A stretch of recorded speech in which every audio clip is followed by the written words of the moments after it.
Hello mga guys, welcome to my YouTube channel Hermotech. Mayroon tayong wall pan, wala siyang power eh. So ito-trouble natin ito kung anong naging defect nito. So subukan natin i-plug. Yan. So yung mga nabanggit ko, so kung hindi ko man kayo mabanggit, maraming salamat sa lahat ng suporta nyo sa akin. At yun naman ay siguraduhin kong may makukuha kayong technique sa akin kung paano paggawa ng mga appliances. So ito na, plinag ko na. So i-on natin. Ayan. So wala siya, ayaw niya talagang umikot. So malambot naman yung kanyang impeller. So titingnan natin, bubuksan natin dito muna sa switching niya. Baka mamaya cord lang ang may problema. Ayan, lisid muna natin yung mga bolt. Ayan. Ayan mga guys, so nabuksan ko na. Ititest natin dito sa mga terminal niya kung may nag-open bar itong winding. So kuha tayo ng tester. Yan. So ilalagay natin sa buzzer.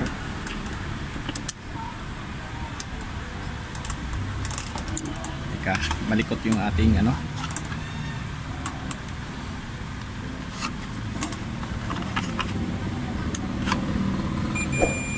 Yan. So ayan mga guys, umpisa na natin. So mayroon good. So dito sa kabila, sa main niya,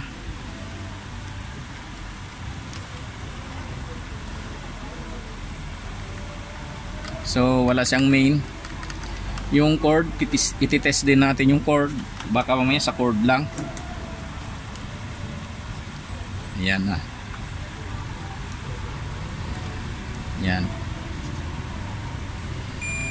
So good yung ating cord. So good ang ating cord. Malamang di ko na naman ito sa motor winding. So mabilisan lang paggawa natin ito. Siguro nabasted yung pinaka fuse niya sa loob. Ang gagawin natin ay sa labas na lang natin ilalagay yung fuse niya. Kasi pag binuksan natin yung kanyang winding, maliliit ang winding nito. So kung hindi tayo maingat, may mapuputol pa na magnetic wire. Ngayon magbabalat talaga ako dito, tapos ikukunik natin dito sa kapasitor. Parehas lang din naman yan. Tapos itong fuse ilalagay natin sa dito na lang sa labas. Ididikit natin na siya ng glue. So umpisa na natin mga guys. So thank you nga pala sa inyong suporta sa lahat ng aking mga subscriber. Maraming salamat. At sa lahat ng aking mga viewers na hindi nag-subscribe, marami ring salamat sa inyong lahat. Yan, babalatan lang natin ng ganyan. Yan. Hanggang sa lumitaw yung kulay white. White yung nawala. White yung pinaka-common niya eh.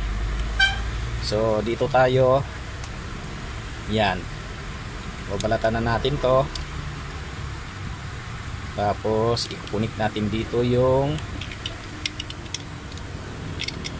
terminal ng fuse. Yan. So ayan mga guys, nabalatan ko na. Karamihan dito nasa pula eh. Pero kung baliktad yung ikot, dito tayo sa kabila sa itim. Pero subukan lang muna natin sa pula. Ayan.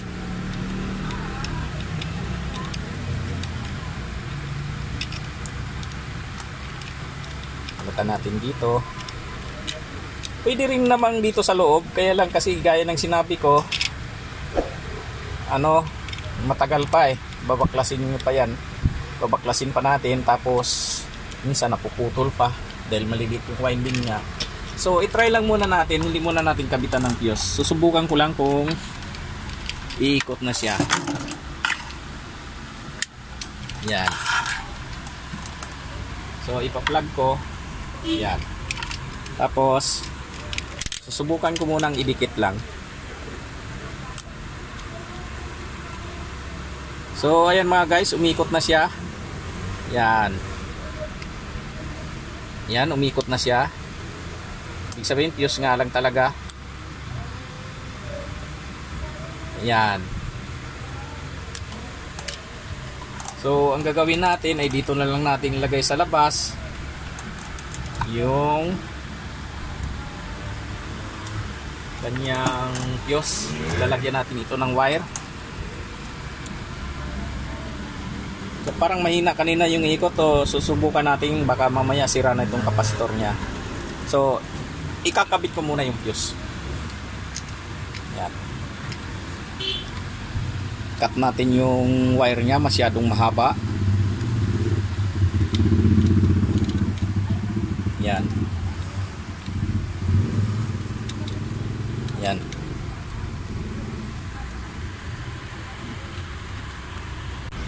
Ayan mga guys, nandito na yung fuse natin, oh. Nandito na siya.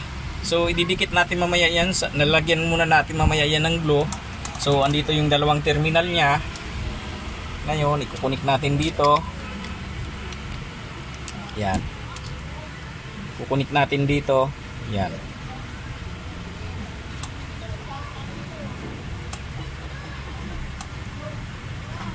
Ngayon kung halimbawa sunog na talaga to, pwede ko namang i-rewind kasi kabisado ko naman yung ano nito, winding nito. Nagre-rewind din ako ng mga ganito kaliit. Kaya nga lang medyo ano siya, hassle siya kasi maliliit ang wiring, yung magnetic wire. So ayan. Tapos ihinang natin dito sa red yung isa. Yan. Ganyan lang mga guys yung ano tekniko pag ganitong nag-open yung fuse nya. Dito nyo lang ilagay sa kapasitor. Pwede nyo namang kalkalin dito sa loob, pero ingat lang dahil minsan napuputol talaga yan, lalo na kung aluminum yung winding. Karamihan kasi ngayon sa mga bagong electric pan, aluminum yung winding eh. Yan, hinangin natin ng ganyan. Yan. Tapos babalutan na natin. Ngayon medyo mabagal yung ikot niyan kanina, baka defective na yung ating kapasitor. So subukan natin magpalit. Ititesting ko lang muna.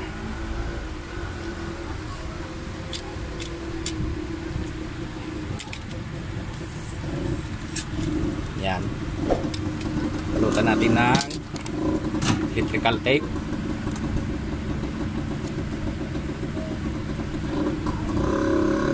Yan.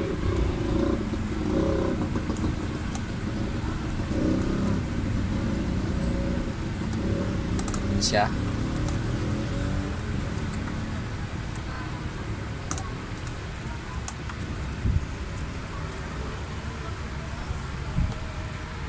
So, yung isa babalutan din natin.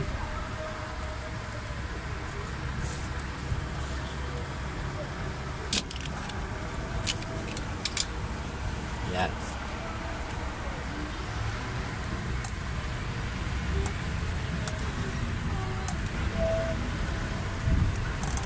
Tapos itong ating fuse, ididikit natin dito ng heat resistance na glue.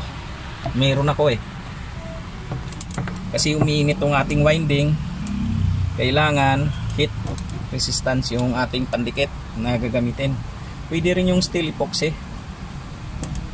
Yan, ganyan siya. Nandiyan siya. Kasi kaya yan nakalagay sa winding. Kasi pag nag-overheat yung ating ano, halimbawa nag-stack up, nag-overheat yung ating winding, kagad-agad mag-u-open siya. So ididikit na natin. Ayan mga guys, medyo natuyo lang yung aking ano.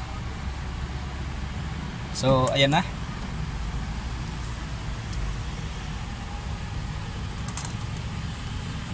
Yan. Didikit na yan pagka natuyo, mabilis lang matuyo to eh.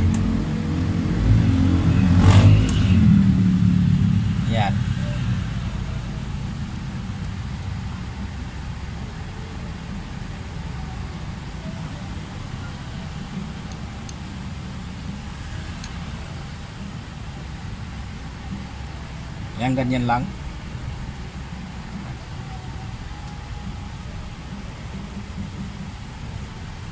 Yan na siya mga guys. So okay na. So itis natin uli. Mukhang mabagal yung ikot kanina. Ayan mga guys. So nabalutan ko na. Ayan na rin yung fuse nya. So ang gagawin natin ay ititis na natin. Yan, ipa-plug ko na. Ayan mga guys, umikot na siya. So number 3 yan. Mukhang mabagal siya. Yan, mabagal eh. So magpapalit tayo mga guys ng kapasitor. Yan. So maghahanap muna ako ng kapasitor, papalitan natin ito. 2 UF ito eh, 350 volts. Yan, 2 UF. So maghahanap muna ako. So ayan mga guys, napalitan ko na siya. Mamaya na natin siya babalutan. Kasi nga ititis ko lang muna. Yan. Andito na yung luma oh. Ayan, 2 rin siya. Ito, 2 rin yung ating pinalit. Yan. Ngayon, ititis na natin. Kasi kanina mabagal, kaya siguro pumutok yung fuse niya dahil sa mabagal na yung ikot niya. So ipa-plug ko na. Yan. So ayan mga guys, bumilis na siya. Ayan, kung napapansin nyo, umuugong na. So kapasitor ang ating sira at saka fuse. So ang gagawin natin mga guys, ipapatayin na ito. Itatanggalin muna natin sa plug, tapos babalutan ng electrical tape, balik yung cover. So ayan, okay na. Ayan mga guys, babalutan na natin ng electrical tape yung terminal nya. Yan. Yan.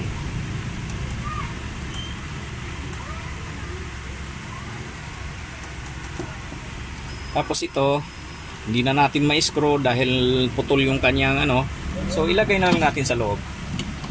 Pwede rin naman.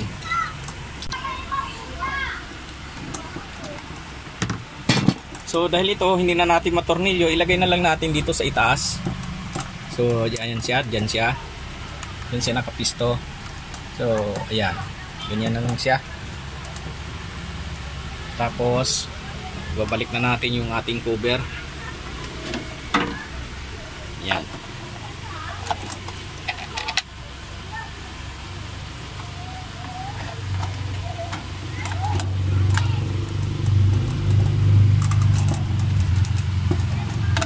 So ayan lang mga guys yung mabilisan na pag-ayos ng kahit na yung ceiling fan o kaya yung stand fan, ganun din yan eh, pare-parehas din naman yan.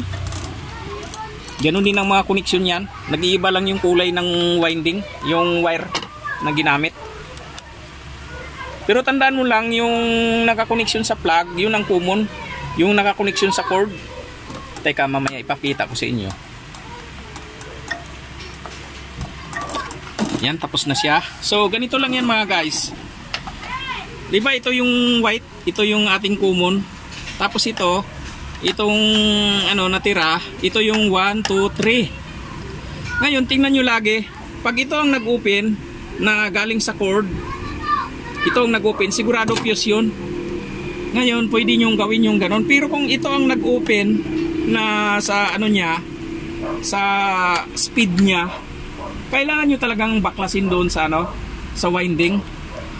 Pero karamihan hindi yan nag-open eh, itong ating speed. Karamihan dito talaga. Bihira lang yan nag-open dito.